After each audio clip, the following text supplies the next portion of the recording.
கேரளாவின் பாலக்காடு மாவட்டத்தைச் சேர்ந்த ராஜி பலவிதமான பட்டாசு வடிவங்களில் ஹோம்மேட் சாக்லேட்டுகளை தயாரித்து தீபாவளி விற்பனையில் புதிய யுக்தியை கையாண்டுள்ளார்.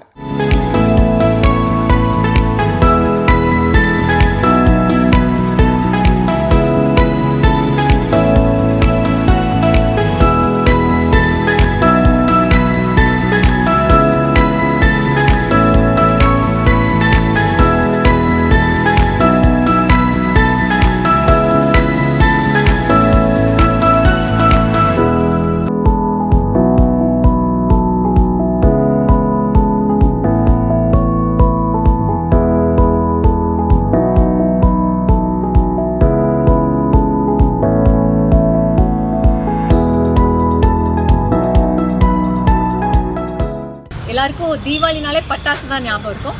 அதே மாதிரி பட்டாசுன்னு சொன்னோடனே பட்டாசு சாக்லேட்டும் எல்லாருக்கும் இப்போ ஞாபகம் வந்துச்சுன்னா ரொம்ப சந்தோஷமாக இருக்கும். நாங்கள் பட்டாசு மாதிரி நிறையா சாக்லேட்ஸ் பண்ணியிருக்கோம். எல்லோரும் கண்டிப்பாக ட்ரை பண்ணி பாருங்கள். தேங்க்யூ. இது ஹோம்மேடா எப்படிங்க? இது ஃபுல் அண்ட் ஃபுல் ஹோம்மேடுங்க. இதில் நிறையா வெரைட்டி இருக்கும். நிறையா வெரைட்டி ஆஃப் சாக்லேட். சும்மா ஒரே சாக்லேட் சாப்பிட்ட மாதிரி இருக்காது. ஒரு சாக்லேட்டும் டேஸ்ட் பண்ணும்போது எல்லாமே வேறு வேறு டேஸ்ட்டில் இருக்கும். ரொம்ப டிஃப்ரெண்ட்டாக இருக்கும். தேங்க்யூ.